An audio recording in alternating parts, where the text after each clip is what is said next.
200 करोड़ का जहाज धीरेन्द्र शास्त्री 2 साल के अंदर खरीद के ले आया। 200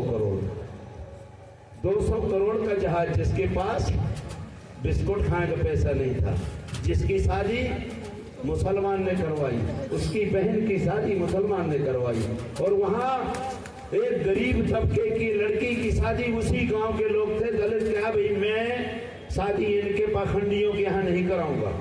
उसने कहा, अहिरवार समाज का चमार बरादरी का भाई था, कि मैं अपनी बेटी का विवाह, इनके जो 1100 विवाह हो रहे हैं उसमें मैं अपनी बेटी को ये दरिंदों के, हत्यारों के और ये पाखंडियों के साथ मैं अपनी बच्ची की शादी नहीं करवाऊंगा।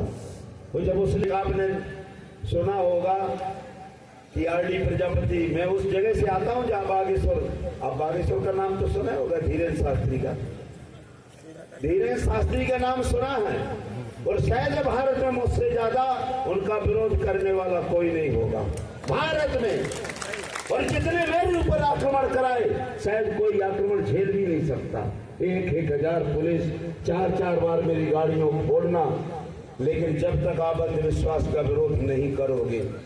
पाखंडवाद, धीरेन्द्र शास्त्री के बारे में बता देना चाहता हूँ। बहुत लोग मेरे से बोले कि आरडी प्रजापति इसलिए बोलता है कि इसका टीएफ पता नहीं क्या क्या बढ़ता है, इसको बहुत बड़ा, धीरेन्द्र शास्त्री का नाम ले लेगा तो बहुत बड़ा इसका वो बढ़ जाएगा, पावर लोग जानने लगेंगे। जब धीरेन्द्र शास्त्री पेट के अंदर थे, मैं 1996 में लोकसभा लड़ा था, वो पेट के अंदर था, तो मुझे वो भारती के खिलाफ उसी ने लड़ाया था क्या, ये पेट के अंदर था, ये पेट के अंदर से ऊर्जा दी थी क्या। दोस्तों, विरोध करना चाहिए। मेरे एरिया में मध्य प्रदेश में सबसे ज्यादा बाबा हैं, और जो मध्य प्रदेश का बजट है उस 5 बाबाओं की इनकम, 5 बाबाओं की इनकम मध्य प्रदेश के बजट से ज्यादा है, लेकिन वहां ईडी नहीं जाती। क्यों नहीं ईडी जाती?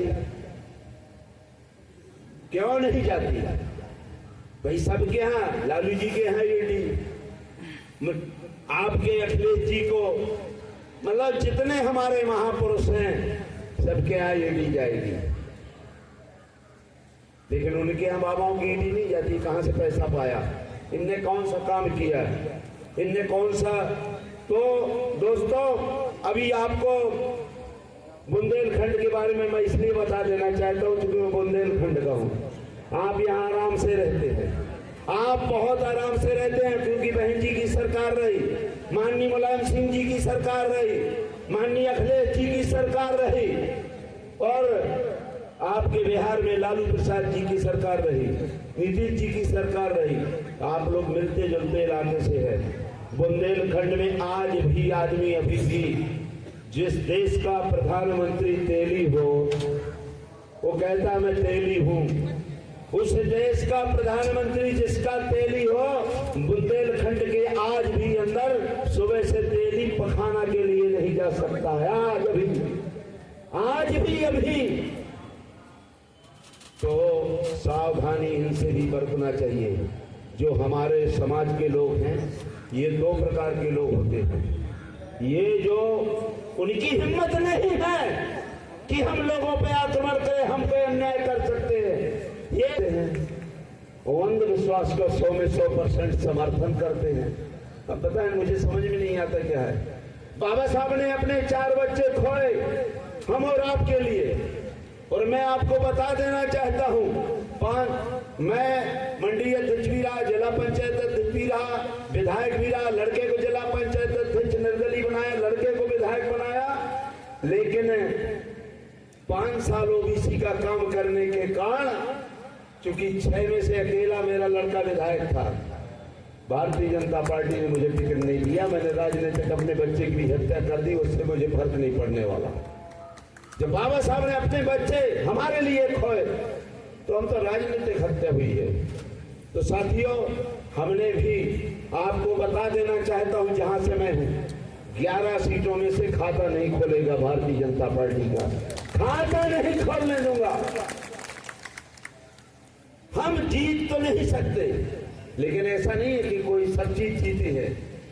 लेकिन हराने का ठेका, चाहे जितना बड़ा नेता हो, हराने का ठेका है, हराने का ठेका रखते हैं। चाहे सीएम आए, योगी भी गए, लेकिन जमानत नहीं बचा सकते, तीसरे स्थान पर रहेंगे। जहां से हमारा टिकट काटा, इसका जवाब पत्थर से देना चाहिए। और जब तक आप ये नहीं करेंगे तब तक बात मानने वाले नहीं है। आप उनसे डरते हो, आप उनसे डरते हो जो परजीवी हैं, परजीवी हैं। ये हमारी ही खटिया में रहते हैं खटमल, और हमारा ही खून चूसते हैं। ये हमारे कपड़े में रहने वाला चीलर हमारा ही खून चूसता है, और हमारी गंदी नाली में रहने वाला ये मच्छर हमारा ही खून चूसता है।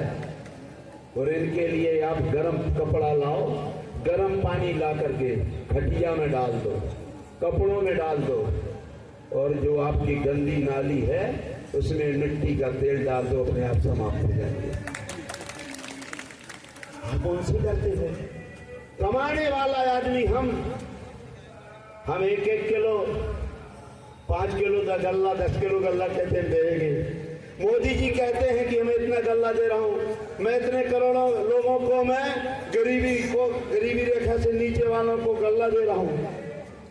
मैं भारतीय जनता पार्टी के लोगों से निवेदन करूंगा कि तुम्हारे बाप ने कभी हल चलाया क्या? कभी आपने दूध दुहा क्या? अगर भाजपा के लोगों से पूछो कि गाय का दूध कहां से दुहा जाता है, भैंस का कहां दिया जाता है, तो ये धन नहीं देखेंगे। मुझे नहीं कहना चला, उन्हें नहीं कहना चाहिए, ये पड़वा के यहाँ दूध लेने चले जाएंगे, क्योंकि उनको मालूम ही नहीं है कहां से दूध दिया जाता है। इन निकम्मों को जब तक आप सावधान नहीं करोगे, और सावधान अपने लोगों को करना चाहिए, उनको तो सावधान वो अपने आप है। मेरा कहने का निवेदन ये है कि आप लोग और ढेर सारी चीजें हैं। आप माननीय सभी को मैं निवेदन कर रहा हूं कि मुहूर्त बहुत लोग मानते हैं। अभी हमारे कुछ लोग ओबीसी के लोग नहीं, सभी लोग हैं, शादी करेंगे मुहूर्त में होगी, वो बाबा साहब की फोटो लगेगी और भगवान बुद्ध की फोटो। अब बताइए, अगर जहां भी बाबा साहब होंगे वो रोते होंगे। मैं एक ऐसा नेता हूं कि हमने अपने बेटे की शादी, विधायक था और मैंने 4 बेटे की शादी मुहूर्त में कभी नहीं आप की, ना कभी मुहूर्त में फार्म भरा, और सब चुनाव मैंने ही जीते। कोई मुहूर्त में काम नहीं। उनसे पूछो निकम्मों से कि ये दिन तुम्हारे बाप ने बनाए हैं क्या, कि आरडी प्रजापति ने बनाए हैं, कि माननीय सांसद जी ने, कि लोटाराम निषाद जी ने? नहीं, हम मंगल को मुर्गा नहीं खाएंगे। मतलब मंगल को आप 302 होगा तो आप सजा नहीं होगी क्या? 302 होगा, सजा नहीं होगी क्या? आप दोस्तों, मैंने उसको आजमाया है, क्योंकि बाबा साहब का सही सिपाही हूं। मैं 40 साल से गाड़ी चला रहा हूं, 40 साल से गाड़ी मेरी चला रहा हूं, लेकिन चूहा नहीं मरा है। जब अंधा देखेगा तभी चलता हूं, खाली गगरी देखे तब चलता हूं। आपको दक्षिण नहीं जाना चाहिए, उसी दिन चलूंगा। जहां ये कह दे कि आज नहीं होना है, और वो काम मैं करके बताता हूं, चूहा नहीं मरा। तो ये इसलिए कह रहा हूं।